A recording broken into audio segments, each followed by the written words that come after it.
Narratives of doomed romance has been the focus of composers throughout time, incorporating conventions of obsessional love and ill-fated relationships. Each text reflects the values of the historical and cultural context, exploring the nature of doomed human connection.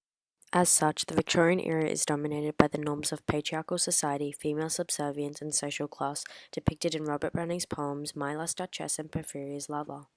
Similarly, gender inequality is still present in the 21st century, as seen in the verse novel We Come Apart by Sarah Crossan and Brian Connigan. Set in the context of Brixton, Britain, the doomed romance is a product of a dysfunctional, violent family, cultural difference, and racism. Both texts succeed in delivering the discrete contextual issues of the era through a doomed narrative. Porphyria's Lover, set in the Victorian era, reveals a doomed romance through the tropes of obsessional love that leads to jealousy, rising hysteria, and ultimately death. Expectations of male domination and female inferiority, as well as the admission of violence, are explored through the structure of a dramatic monologue. The male speaker uses a stream of consciousness recount to express his resentment of Porphyria's power, which climactically results in his cold-blooded murder of her. Browning highlights Porphyria's social superiority and how her overtly sexual behavior subverts gender roles. These two aspects are evidenced through the speaker's lens as he watches her. The accumulation of verbs highlight his resentment of her dominance. This displeasure is compounded by the superiority of her social status. The negativity of the words convey his bitterness at her social connections. Indeed, at the outset of the poem, a sense of foreboding is established through the use of pathetic fallacy. The darkness and mildness of the night mirror the growing hysteria of the protagonist, which is only satisfied when he gains superiority through murder. The repetition of the possessive pronoun mine denotes his obsession with control. At the same time, his state of mania is reinforced through animalistic imagery of Porphyria's corpse. This suggests something unnatural. However, the calmness of his tone asserts his belief that the power of love justifies the killing as a thing to do. Victorian society's tacit acceptance of violence against women is reflected through this perspective. Using the convention of obsessional love, jealousy, and hysteria, Browning highlights the social suppression of women and the consequent normalization of violence towards them. Similarly, My Last Duchess, set in the Victorian era, also delineates the doomed romantic narrative through the convention of control within love.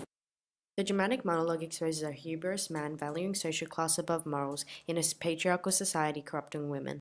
This is seen through the Duke's apathy after barbarically having his wife killed. Browning first depicts the Duke to seem in control through his insistent manner. Demanding language suggests that his wife tolerated his megalomania, which ultimately had her killed.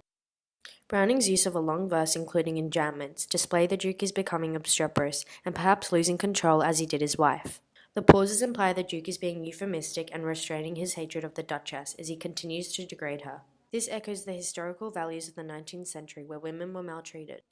Browning uncovers the Duke as unrepentant through his self-validation. The dramatic irony emphasizes his artificial pride as he has proven himself to have impeccable language. This reveals his egomania in placing himself above his sins, stemming from his high social ranking. Again, his ruthlessness is seen through the callous tone and the staccato statements that show his disregard to viewing women as disposable objects. Browning has crafted a doomed romance through masculine control within love, while conforming to the deleterious, male-centered world of the Victorian era and wealth-overpowering ethics. Furthermore, Sarah Crossan and Brian Connigan show a 21st century interpretation of a doomed romance in We Come Apart through Jess and Niku's ill-fated love. This is established through the contextual influence being the presence of domestic violence and Brexit. The verse novel reveals how people of different cultures and life situations can unite through deep human connection. However, social judgment and abuse destroy these relationships. Niku and Jess's differing perspectives are seen through the dual narrative structure, unmasking the vulgar discrimination Niku receives. Anaphora I Hate exhibits the torment Niku feels being a migrant, thus evoking sympathy within the reader. This resembles the pity felt for the Duchess in My Last Duchess. Italicization of Brexit outlines the inhumane annihilation of Niku's cultural differences from others, thus highlighting the interference of Niku and Jess's love for each other. Utilizing solecism of Niku's broken English expresses his innocence, hence showing he is undeserving of the prejudiced assumptions made upon him. The parallelism of Niku and Jess both being outcasts build their connection through their common understanding of dysfunctional lives, abuse, and alienation, presenting their doomed destinies. Violent imagery, also seen in Browning's poems, is seen in Jess's internal thoughts on Terry. The antithesis emphasizes the vehement force being used, connoting male violence over women still thrives in the modern day. We Come Apart holds conventions, broken families, and cultural differences to deliver a doomed romance, with Brexit being a core of the novel, along with male brutality. The doomed romantic narrative has been explored through time, as seen in Browning's poems and Crossan and Connigan's We Come Apart, by using different tropes and conventions. Both texts have demonstrated how social and historical values of the time influenced the composers and responders. Thank you.